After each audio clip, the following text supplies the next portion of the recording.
qualidade da democracia. Por José Álvaro Moisés. Professor Moisés, qual o tema da coluna hoje? A coluna de hoje repercute a divulgação feita por órgãos do governo federal na semana passada, segundo a qual a Amazônia brasileira perdeu quase 10 mil quilômetros quadrados de floresta em 2019, no que os especialistas consideraram ser a maior elevação da taxa na história recente. É um fato que demanda a nossa reflexão para entender o que está acontecendo. O desmatamento foi de 9.762 km² em 2019, segundo os dados que foram divulgados pelo INPE, o Instituto Nacional de Pesquisas nesta área. Órgãos como o Observatório do Clima afirmaram ter sido esta a maior taxa desde 2008 e a terceira maior alta percentual da devastação na história, perdendo apenas para 1995 e 1998, quando também houve taxas altas de desmatamento. Tanto o sistema PRODES, que uma vez por ano informa a taxa oficial do desmatamento, como o sistema DETER, que mostra o desmatamento em tempo real, monitora, num certo sentido, confirmaram esse crescimento que foi anunciado por fontes oficiais na semana passada. A maior parte dos especialistas debita esse crescimento do desmatamento às políticas que foram adotadas pelo governo Jair Bolsonaro desde o início do ano. O presidente deu declarações desautorizando as práticas de fiscalização do IBAMA, indicou que o governo quer desenvolver economicamente a região e não quer que haja obstáculos ambientalistas nessa direção. O presidente chegou até a dizer que, com orgulho, que havia mandado o seu ministro do Meio Ambiente, o Ricardo Salles, a meter a foice no IBAMA. Parece que o ministro do Meio Ambiente obedeceu a esta ordem do presidente. Em junho passado, a divulgação dos números alarmantes de desmatamento que já vinham ocorrendo já tinha feito o presidente Jair Bolsonaro classificar o INPE como um organismo mentiroso e levou-o a demitir o seu diretor, o cientista Ricardo Galvão.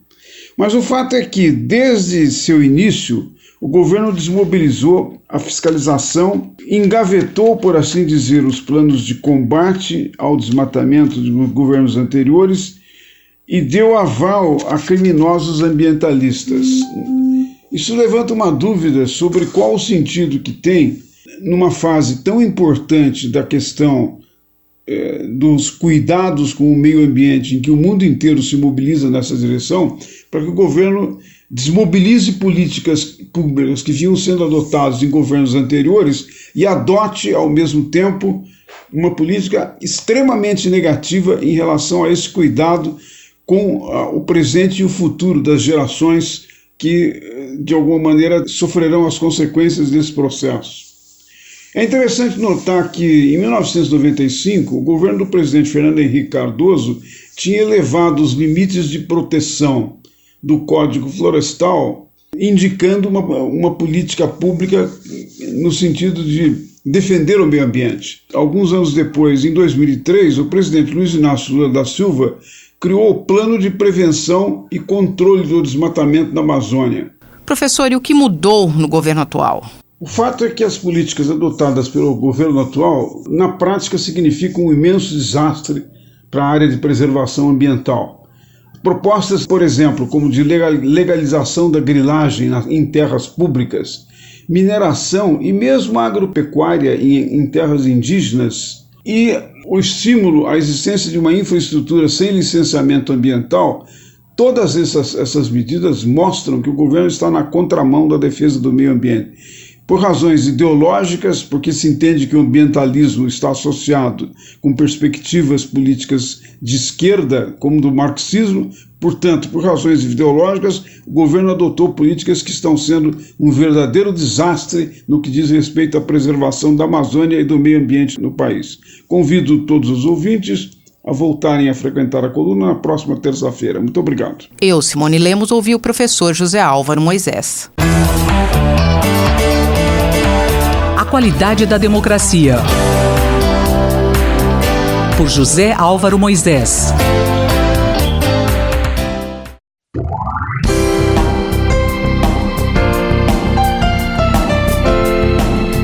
Diplomacia e Interesse Nacional, pelo embaixador Rubens Barbosa. Você é sempre bem-vindo ao nosso Diplomacia e Interesse Nacional. O tema de hoje, o Acordo Mercosul-União Europeia e o meio ambiente. Embaixador, como está o andamento do tratado entre blocos e as discussões da diplomacia ambiental? Na semana passada esteve no Brasil um alto funcionário da União Europeia, o secretário-geral adjunto político da União Europeia, Jean-Christophe Belliard. Ele tratou, entre outros assuntos, do acordo Mercosul-União Europeia. Esse acordo cuja negociação foi concluída há uns 2 meses atrás, está na fase final de exame para melhorar o texto, fazer a tradução e ficando pronto para assinatura, o que deverá ocorrer em meados do ano que vem. A ratificação, então, entraria na pauta e os parlamentos europeus e os parlamentos do Mercosul teriam que aprovar esse acordo. O alto funcionário europeu, apesar de manifestar algumas cautelas, é otimista quanto à aprovação final. Os interesses dos dois lados são muito grandes e, apesar de algumas resistências, no final acaba sendo aprovado. Isso ainda vai demorar pelo menos 2 anos, a partir de quando então entrariam em vigor as medidas econômicas, com a abertura da economia dos dois lados, a redução das tarifas, 75% delas no Brasil e no Mercosul, quando o acordo entrar em vigência. O alto funcionário europeu destacou um aspecto da tramitação desse tratado nos próximos 2 anos, a questão do desenvolvimento sustentável. O acordo tem um capítulo específico sobre desenvolvimento sustentável, que, com 17 artigos, trata de diversos aspectos dessa questão de meio ambiente. Comércio e meio ambiente, comércio e biodiversidade, comércio de preservação das florestas e mencionou o fato de que, dependendo de como essa questão evolua nos próximos anos dentro do governo brasileiro, os consumidores europeus e alguns partidos verdes nos parlamentos dos vários países poderão ter uma posição forte contra a aprovação desse acordo. Pode haver, assim, dificuldade para avançar esse acordo na área política desses países europeus. As últimas notícias aqui no Brasil não foram das melhores. 30% de aumento, quase 30% de desmatamento na Amazônia, com a interiorização desse desmatamento pelos dados que nós vimos sobre o Amazonas, Roraima e o Acre. A ideia da venda de troncos de árvores nativas também, que está sendo cogitada, não contribui para essa melhor percepção da questão do meio ambiente no Brasil. E algumas declarações oficiais, considerando o desmatamento como uma questão cultural e não como uma questão de maior monitoramento, maior fiscalização, também não ajudam. No próximo dia 3 de dezembro, na terça-feira, daqui exatamente a uma semana, o Instituto de Relações Internacionais e Comércio Exterior está organizando um encontro sobre justamente a diplomacia ambiental. Nesse encontro, nós vamos discutir os compromissos assumidos pelo Brasil nos muitos acordos de meio ambiente citados no acordo entre a União Europeia e o Mercosul, no capítulo de desenvolvimento sustentável. e o grau do seu cumprimento. Isso que nós estamos chamando de diplomacia ambiental. Examinar os acordos todos, os compromissos do Brasil e o grau de cumprimento desses compromissos pelo país. Isso vai ser muito importante nos próximos meses e nos próximos anos, enquanto o acordo com a União Europeia estiver sendo discutido. O setor privado tem que ficar muito atento a isso, porque vai ser cobrado, essa é uma questão importante e não vai sair da agenda. Eu sou Mário Santi e conversei com o embaixador Rubens Barbosa.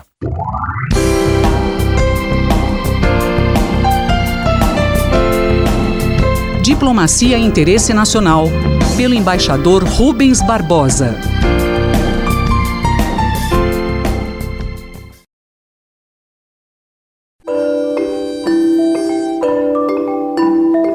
Minuto do Cérebro, por Otávio Pontes Neto.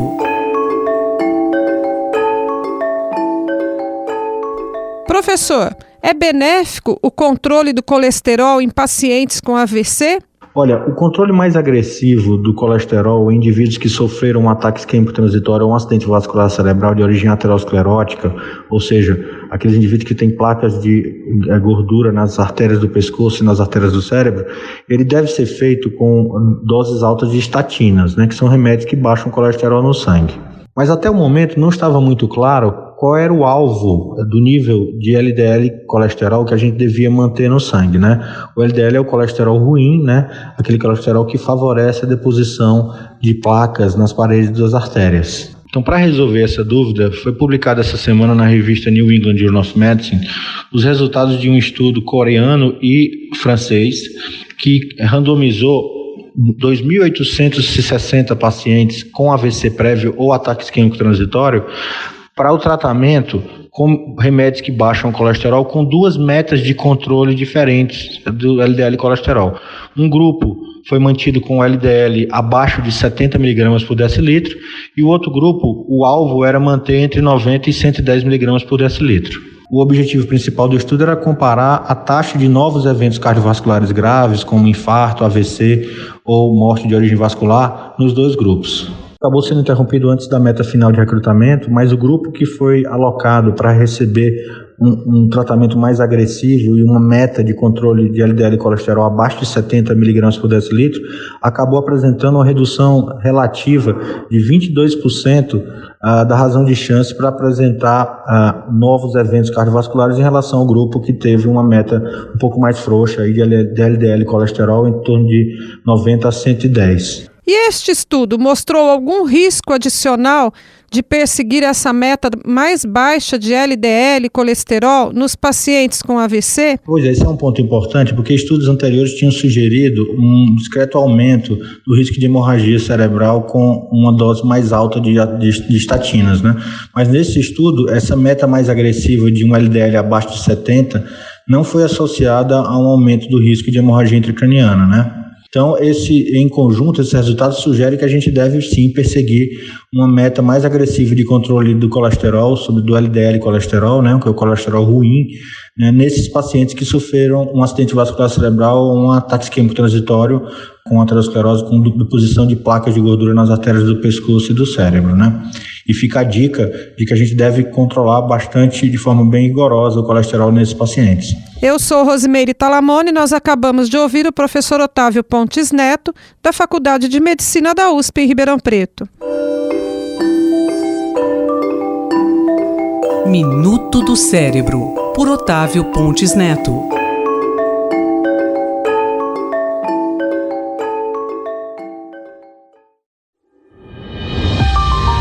Cotidiano na Metrópole, com o professor Nabil Bonduki. Olá, professor. No final de semana passado, feriado prolongado, muita gente saiu de São Paulo e acabou ficando presa na estrada. Pois é, Denis. Esse fim de semana que nós tivemos aí o feriado de 15 de novembro, mais o fim de semana, foram 3 dias, apenas 3 dias de feriado, e teve gente que ficou até mais que 8 horas no trânsito para ir de São Paulo até o litoral norte de São Paulo. Realmente é uma situação muito chata, Ela indica, por um lado, o desejo das pessoas saírem da cidade, porque a cidade não oferece o lazer que as pessoas esperam, mas, por outro lado, também o fato de que nós não temos um sistema que permita as pessoas chegarem de maneira rápida e de maneira confortável no litoral. Isso precisaria ser pensado de alguma maneira para que a gente pudesse superar a situação e as pessoas poderem usufruir melhor o fim de semana prolongado que existem no nosso calendário. E na sua opinião, o que pode ser feito para mudar isso? Olha, eu acho que nós temos que pensar em duas perspectivas. A primeira perspectiva é a região metropolitana de São Paulo, que tem mais de 20 milhões de pessoas, ela precisa ter muitas alternativas de lazer, né, divertimento, inclusive de poder usufruir, as pessoas poderem usufruir, por exemplo, as represas que nós temos, que estão poluídas e que poderiam ser lugares excelentes para as pessoas poderem ficar ali junto à água, que é um desejo que todo mundo tem, mas que infelizmente em São Paulo ninguém tem possibilidade de ficar, né? Porque as represas estão poluídas, porque também não existe uma beira de represas adequada, embora a gente tenha muitos quilômetros de litoral, né, junto às represas de São Paulo. E por outro lado, tem o melhor sistema de transporte para o litoral de São Paulo. É inadmissível, por exemplo, a gente não ter um sistema rápido, coletivo, que pudesse fazer com que as pessoas realmente saíssem aqui de São Paulo e num tempo curto pudessem chegar no litoral usando o transporte coletivo. Poderíamos ter, por exemplo, faixas exclusivas para ônibus nas rodovias, como na Imigrantes, por exemplo, que permite isso, poder ter um pouco mais de privilégio para o ônibus chegar até as praias. Por outro lado, também nós poderíamos ter um sistema mais organizado de compartilhamento de carros, para que as pessoas não precisassem cada uma com a sua família ou com o seu namorado, com a sua mulher, com o seu marido, irem para a praia num carro vazio.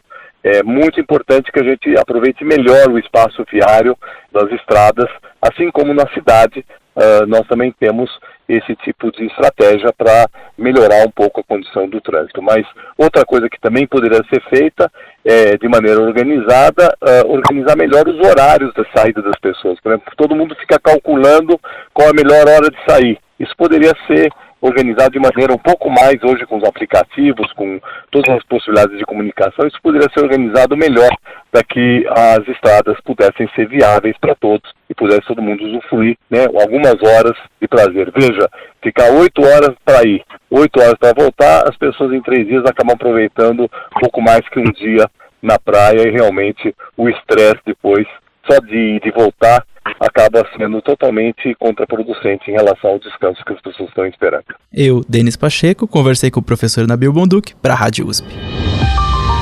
Cotidiano na Metrópole, com o professor Nabil Bonduc.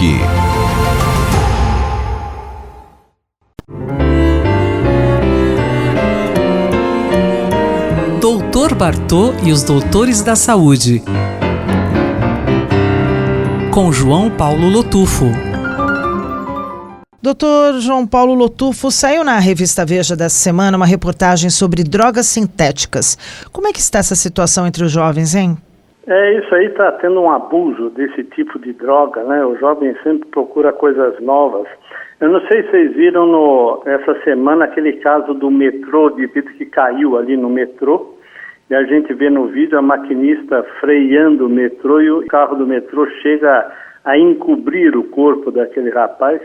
E depois na televisão mostrou ali aquela cena no dia seguinte, ele sendo abraçado pela motorista do metrô e agradecendo e tal. Mas o repórter pergunta, mas o que aconteceu com você que às 6h30 da manhã, bem cedo, você caiu ali, você estava... O que aconteceu? Ele comenta o seguinte, o rapaz comenta o seguinte, que ele tinha ido a uma festa onde ingeriu bebida alcoólica, ele saiu com um grupo de amigos depois, mas ele disse que só bebeu 6 cervejas. Mas ele estava totalmente chapado ali dentro do metrô até que ele caiu. Ali poderia ter morrido, não morreu por 1 centímetro praticamente, que seria atropelado. O álcool misturado com esse tipo de droga é extremamente perigoso. E, na verdade, o jovem cada vez mais vem consumindo a droga sintética. Então, a droga sintética hoje, eles chamam de MD ou MDMA, que é uma droga semelhante ao êxtase. O que a gente precisa saber? Que muita gente pega um êxtase ou alguma coisa desse tipo e modifica a fórmula da droga e produz uma nova droga que é utilizada. Então, muitas vezes, você está pensando que você está consumindo êxtase e está consumindo outra droga sintética que não se sabe direito o efeito que ela possa ter. Esse é o grande problema. Ontem mesmo atendi no consultório um rapaz com pneumonia e ele está tomando um monte de coisa. Ele toma hormônio, ele toma para ficar com o corpo forte, e assim vai. E ele toma coisas que ele acha que está tudo sob controle. E, na verdade, há riscos enormes no consumo de entorpecentes que são desprezados, essa ideia do mal que ele pode fazer, desprezado por grande parte dos usuários.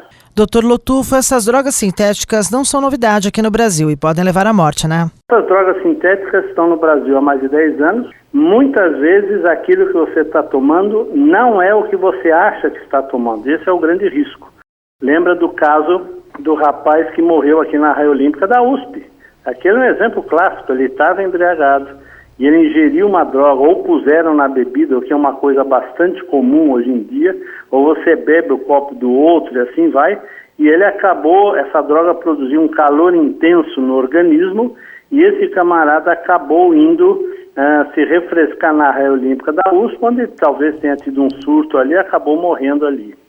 Então, o risco disso é muito grande, porque a maioria das vezes não se sabe o que está sendo usado. Eu já citei esse exemplo e vou citar de novo para terminar. Criança de 4 meses e meio chegou convulsionando no pronto-socorro aqui do Hospital Universitário e, na verdade, o pai tinha dissolvido um envelope de droga sintética, que ele não sabe direito o que é, numa garrafa de água mineral. Quando a tia da criança chegou, a garrafa ficou em cima da pia, a tia fez a mamadeira da criança com esta água.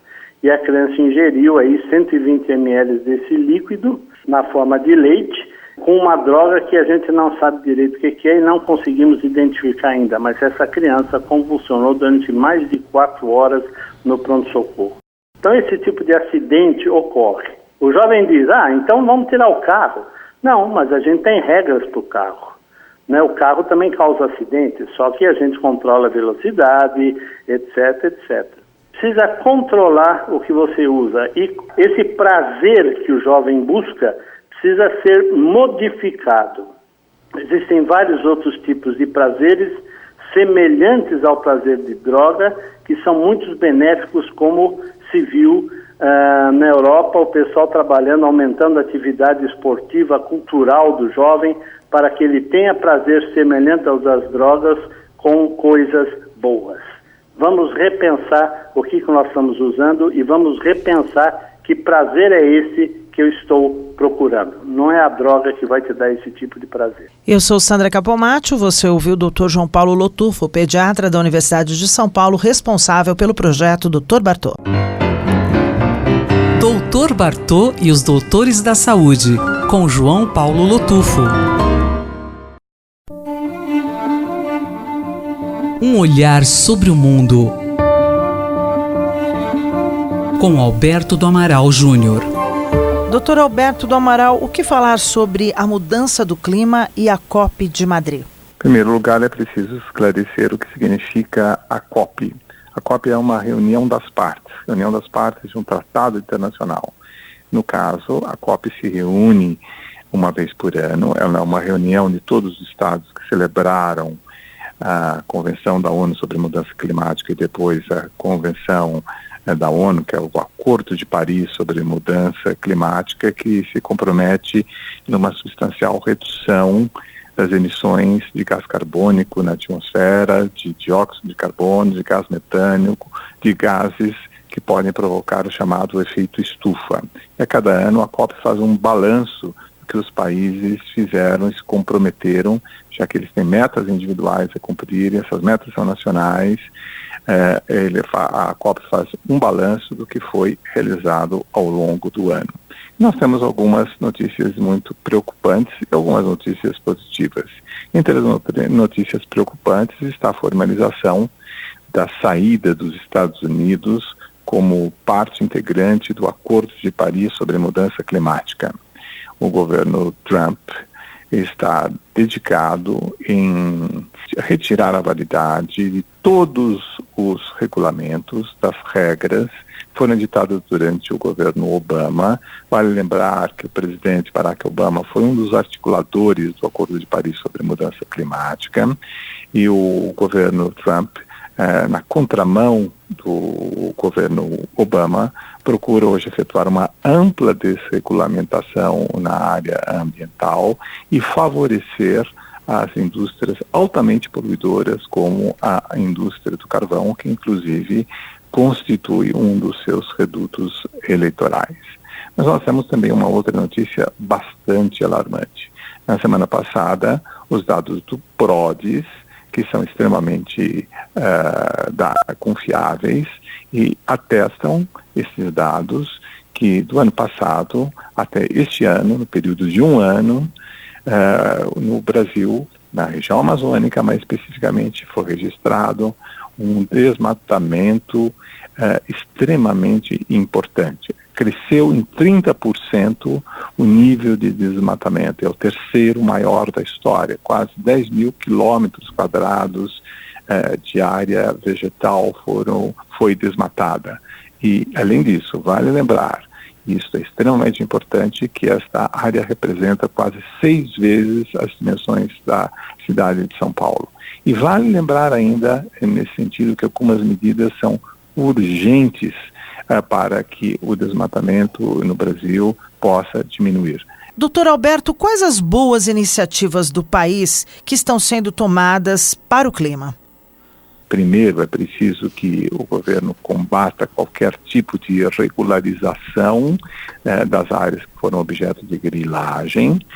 Muitas dessas áreas na região amazônica são objeto de grilagem. O desmatamento é fruto da grilagem, para depois se buscar uma legalização, obter um título de propriedade, e, em segundo lugar, uma desobstrução de todas as áreas de proteção ambiental e de preservação. Sem essas medidas, nenhuma das outras iniciativas anunciadas pelo governo brasileiro, como zonamento ambiental, como a utilização do Fundo Amazônia, serão realmente efetivadas e terão êxito. Vale lembrar também que isso é extremamente importante, que a utilização do Fundo Amazônia, que conta com recursos da Alemanha e da Noruega, recursos esses que continuamente que provisoriamente estão suspensos, dada a iniciativa do governo brasileiro de alterar a forma de atuação do fundo, depende da ativação do plano para combater o desmatamento da Amazônia.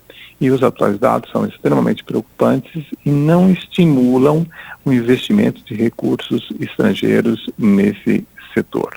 Portanto, o Brasil, que é uma potência ambiental, dá um péssimo exemplo em matéria de combate desmatamento e, portanto, de tentativa de preservação do meio ambiente e de cumprimento das metas estabelecidas pelo Acordo de Paris.